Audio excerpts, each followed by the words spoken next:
My sister sent me a file labeled, "My birthday spending plan." I just wired $5,800. Then she said, "You're not invited. It's VIP only."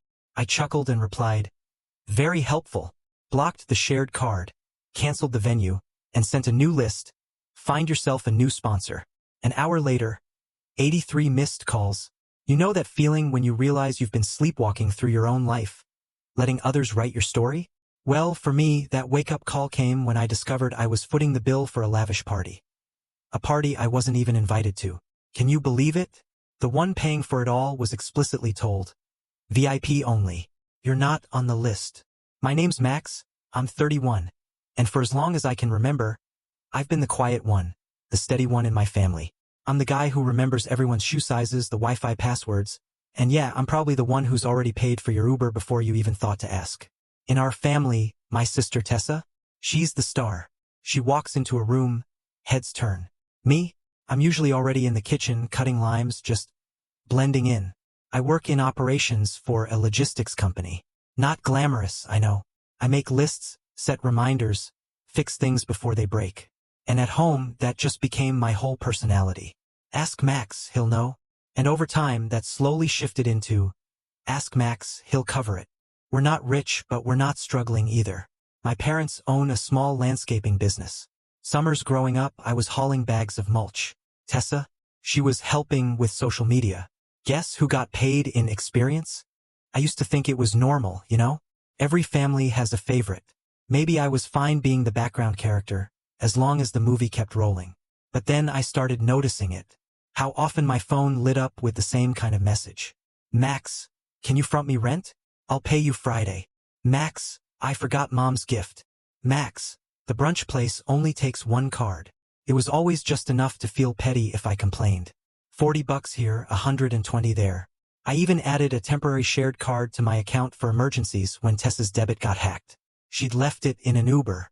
I told myself boundaries could wait. Family first, I thought. I was just being a good brother. Then, 2 Fridays ago, I was in my apartment, making pasta and answering emails, when a Google Doc pinged into my inbox. The title actually made me laugh out loud at first. It read like a joke. Birthday budget for me. I opened it. It was not a joke. Lines and bullet points, pink font, emoji headings. Venue, loft, $3,400 max to book. DJ, non-negotiable, $1,200 max. Catering, top tier, $2,800 max. Outfits, me plus 2 changes, $900. Mom, photo booth neon sign, $600 max. Can get discount. Bottle service, VIP table, TBD, Max will figure out.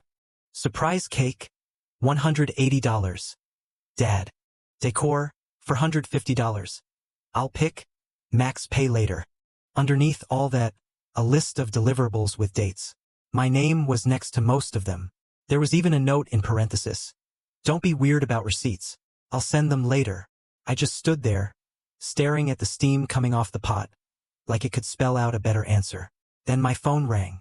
Tessa's face filled the screen, with that smooth glow filter she always uses. "Hey, just sent you the doc," she chirped, like she'd sent a grocery list. "You're the sponsor, you know, like you always say. You want me to feel special this year." I said that. I asked, "Yeah, on New Year's." You said, "Let's make your 30th big." She was already chewing gum. "Anyway, I need to lock the loft by noon tomorrow. I told them you'd wire the deposit tonight." I hadn't said anything yet. I was still processing the part where my name had become an ATM pin. I watched her blink at herself on the screen. "Also," she added with a little smirk, "don't invite any of your work people. It's VIP only. You know, my crowd." Something in my chest just went flat. I wasn't even on the guest list for the party I was being asked to fund. A second beep. Dad on the other line. I let it go to voicemail. The pasta overcooked. Tessa kept talking. "Mom says not to be dramatic," she said. "It's just money, Max. You're good at money." I pictured all the times she'd said that with a shrug, like budgeting was a party trick I could just pull off after dessert. "I'll look at the doc," I said. "Perfect." She leaned closer to the camera like she could hug me through the phone. "You're the best. Don't make this complicated. It's my 30th. Then she said it again, but softer, like it was a kindness. It's VIP only. When the call ended, I stared at the ceiling and listened to the building's old pipes knock. My email pinged again. Reminder, payment details attached. I didn't click it. I put the pasta in the trash and washed the pot. My hands kept moving like they always do when my head wants to stop. Later that night, I drove to my parents' place to drop off a spare charger Mom borrowed months ago. I walked in, and she was at the sink, smiling like a host. "You got the document?" she asked, way too casual. I did. She wiped her hands, then patted my shoulder. "Good. Don't make it a thing." Behind her, Dad didn't even look up from the game. "It's her big day," he grunted. "You always say you've got her back." I stood there with that charger in my hand like some ridiculous prop. Tessa wandered in from the hallway, in an oversized hoodie, glanced at me, and said without even turning her head, "Don't be weird, Max. It's just the budget." And that was the first time I heard the sentence I wouldn't stop hearing for the next week. Don't be weird. It's just money. I didn't become the family sponsor in one day. It happened like interest on a card you forget to cancel. When I was 19, Tessa got a parking boot because she didn't see the signs. I paid it because she was crying and finals were coming. At 22, her first apartment fell through because she'd misunderstood the deposit. I put it on my card because it was just to hold it. At 24, she got laid off for a month, and I floated her rent because it would ruin her credit otherwise. At 27, she wanted to start a gifting boutique on Instagram and needed seed money for inventory. I gave her $1,300 with a simple spreadsheet labeled Loan Tessa Repay Plan. She sent back a picture of a candle with Boss Babe written on the jar and never opened the sheet. "Family doesn't do invoices," Mom said when I tried to bring it up. "Don't nickel and dime your sister," Dad added. So the debts became stories. Stories became expectations. Expectations hardened into roles.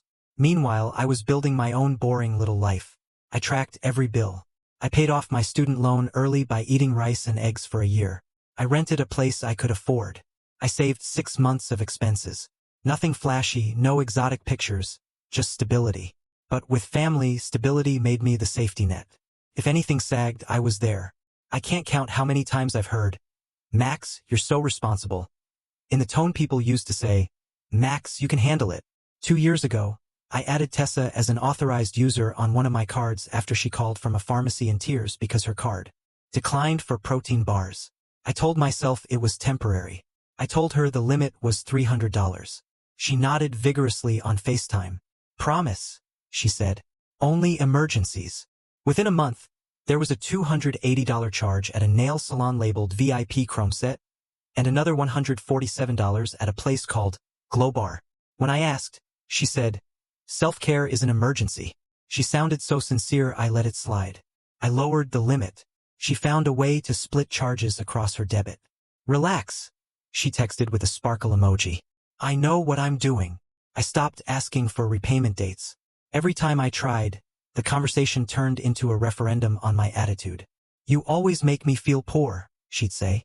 "You act like a banker," Mom would add. "Let it go, Max." Dad would say, hands up, peacemaker tone. "We're family. It evens out." It never did.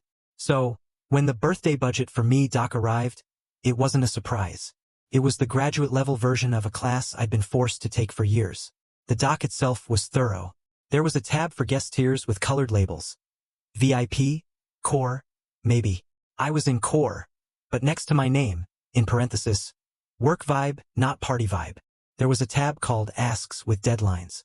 There was even a script for me to use when calling vendors, like I was her manager. Say, "Hi, I'm Max. I'm handling payments for Tessa's 30th. We can process today if you waive the 3% fee." There was a voice memo attached where she said, "Max, don't overthink this. You know I can't deal with details. You're good at them. Be helpful." I wired the venue deposit that night. $3,400.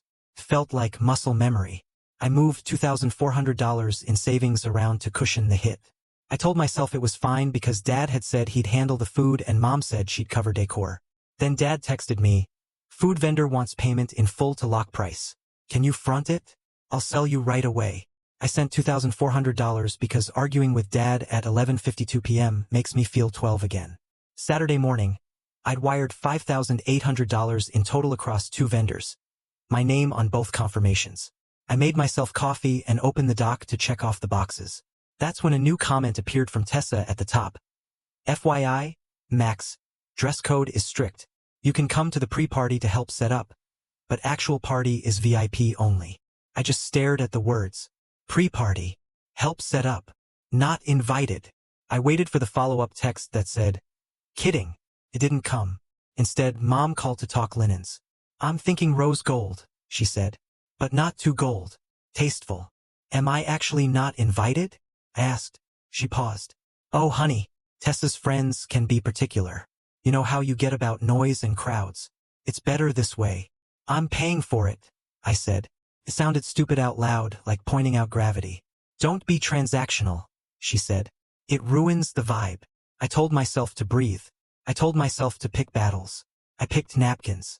In the group chat, Tessa sent mood boards and captioned everything, super helpful. When I asked a practical question, what about guest parking? She responded with a heart and said, super helpful, like I was an assistant nailing my KPIs. That night, she came by my place to borrow a steamer and left with my steamer, my spare extension cords and my measuring tape. Don't be weird about this, she said, hugging me at the door. It's just my 30th. You can do something for your birthday next year. I turned 31 in March, I said. Oh, she blinked. Right? The next morning, I woke up to a new doc in the folder. Run of show. It had timestamps. 6 p.m., load in. 7:30, golden hour photos. 8 o'clock, Tessa entrance with sparkler wall. 10 o'clock, VIP toast. 11:11, angel numbers shot. At the bottom, in bold, payment balances due Friday at 3 p.m. Max knows. There was a smiley face. I kept waiting for someone, anyone, to notice how insane this was. Dad just asked if I could pick up dry ice because it's cheap if you know where to look. Mom wanted to know if I could print table numbers at work. Tessa added 2 more vendors, confetti cannon guy, and champagne tower rental. Budget is getting tight, I texted. Don't be scarcity-minded, she replied. It's bad energy.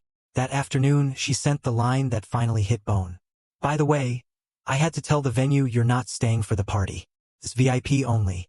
You'll make sure everyone gets inside and then head out. Love you. I didn't answer. My hands went cold. In the mirror, my face did that thing it does when I'm upset. Blank.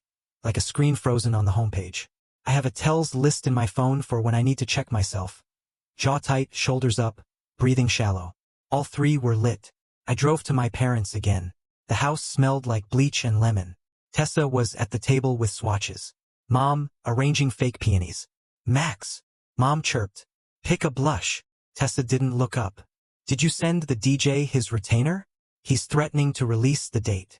I sent $5,800 yesterday, I said. I'd like to talk about the invite. Don't be literal, she said, finally glancing up. It's my birthday. It needs to be curated. Dad walked in with a bag of ice. Max, help me with the cooler. I stood there, feeling that old, familiar tug. Be helpful or be difficult. Open your wallet or open your mouth. I reached for the bag of ice. Tessa smiled, satisfied, and said to Mom, like I wasn't even there, he knows his role.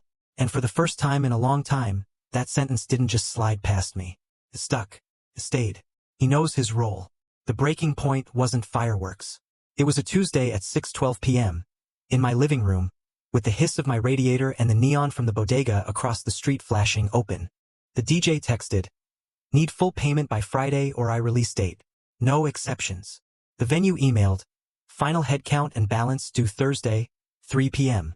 Tessa pinged the doc, adding 12 more VIPs. Shouldn't change budget too much. I called a meeting. I never call meetings. Group chat, 10:03 p.m. Dinner at mine. 6. Non-negotiable. Mom sent a thumbs up. Dad replied, "Traffic." Tessa wrote, "Make it quick. Fittings at 7:30. They arrived like we were late to a show." Tessa dropped a garment bag on my chair and started opening my cabinets. "Do you have sparkling water?" she asked. "Sit," I said. My voice surprised me. Flat, calm. I put my laptop on the table and opened the doc. I'd added a new tab, payments set. Line by line, I'd listed the amounts, dates, vendors. Total at the bottom. $5,800 already out. $4,450 pending by Friday. Another $600 for surprise candles I refused to click on. Mom glanced at the total and winced, like at a bright light. Dad folded his arms. Tessa didn't look. I'm closing the shared card, I said. Mom's head snapped up. Don't be dramatic. It's not dramatic, I said. It's math. Tessa laughed, like I told a dry joke. Max, you promised. I didn't, I said. And, even if I had, promises made under pressure don't count as consent. Dad frowned. Pressure from who? From you, I said simply. From all of you. There was a small silence. It wasn't that anyone was shocked. I think they were irritated that I'd said the quiet part out loud. Tessa flipped her hair. Okay, but you already sent money. You can't back out now. That would literally ruin everything. I'm not backing out, I said. I'm stopping. Different verbs, same effect, she snapped. You're sabotaging. I'm setting boundaries, I said. You're calling it sabotage because you're used to me not having any. Dad pointed at the laptop. Just finish this week, and we'll settle up after. Like we settled up the boutique? I asked. The nail emergency? The rent floats. Mom looked offended. Are you keeping a ledger? Yes, I said. Because no one else is keeping track of my life but me. Tessa rolled her eyes. God, you're so clinical. This is a memory, Max. You want me to look back at my 30th and think my brother was stingy? You want me to look back and think my sister made me pay to stand outside? Her face twitched. It's VIP only. I know. My voice stayed even. So here's what's going to happen. I'm closing the authorized user card tonight. I'm canceling the venue. My name is on the contract. I'll eat the deposit. That's on me for not thinking it through. I'm informing the DJ we're not moving forward with my card. And I'm sending you a new list with the subject line, find a new sponsor. Mom's mouth fell open. You wouldn't dare. I already did, I said. The emails were scheduled for 2 minutes from now. I typed them with coffee and a steady hand. Tessa laughed too loud. You're bluffing. My phone buzzed. A trio of dings. 3 emails sent. I let the sound hang in the air.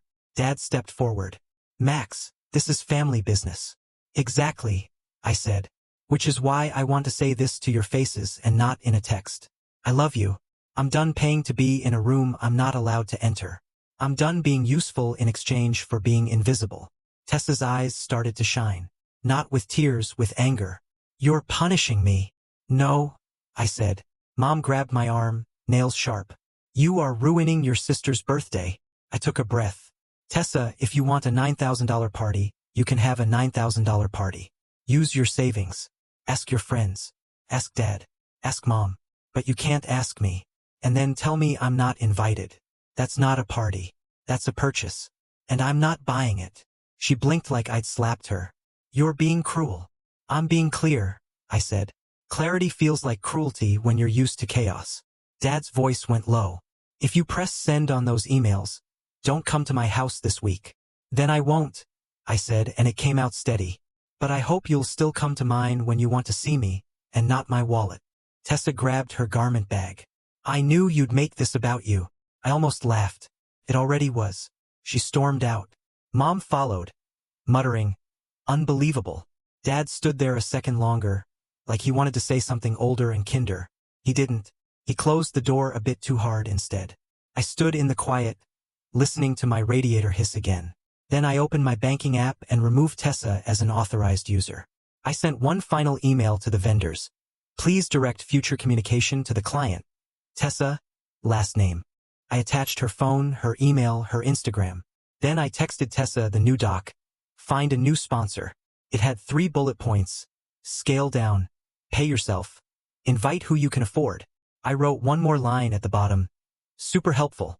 And then I put my phone face down. It didn't stay quiet for long. 12 minutes after the emails went out, my phone started buzzing. Private number, then Mom, then Dad, then unknown caller, then Tessa's best friend, ally, then ally again. By the half-hour mark, I had 27 missed calls and a wall of messages vibrating the table like a cheap speaker. I didn't pick up. I washed dishes. I folded a towel. I made tea. At 7:41 p.m., Dad texted, call me now. At 7:42, Mom, you have no idea what you've done. At 7:45, Tessa, Max, what is wrong with you? At 7:46, Ally, you actually canceled the loft? Who does that to their own sister? At 8:03, the venue replied, per contract, deposit is non-refundable. Booking canceled. At 8:07, the DJ, date released. Good luck. At 8:11, the confetti guy, oh well, okay. By 8:24, I had 83 missed calls. I finally picked up when Dad called again. Not because I had to, but because I was done letting my phone shake my table. He didn't say hello. You apologize to your sister? He said, voice tight. For what? I asked. For humiliating her. I canceled a room I paid for. You paid for it because you promised. I paid for it because I always do, I said. That's the point. He exhaled hard, like a man who'd been forced to run. You think you're better than us because you have money. I don't have money, I said. I have boundaries. You just keep mistaking one for the other. Silence. Then he tried a different angle. Your mother is crying. I'm sorry she's upset, I said. She's allowed to be upset. So am I. Just come over. We'll talk. You said not to come if I pressed send. I reminded him. He made a sound. Annoyed, ashamed, both. Don't be petty. Petty is telling someone they're not invited to the party they're paying for. I said. This is me being precise. He hung up. At 9:02, a text from Tessa lit up the screen. A paragraph broken up by line breaks for emphasis. Her style. You embarrassed me. You literally ruined everything. People are asking questions. I told them you had a panic attack. Be grateful I'm protecting you. I stared at that last line until the letters blurred. Protecting me. The way this family could turn any decision into a favor they were doing for me was almost impressive. I typed, deleted, typed again, and finally sent. I'm not a sponsor. I'm a person. There was no response for 8 minutes. Then, wow, therapy much? I put my phone on Do Not Disturb. I took a shower so hot my skin went pink.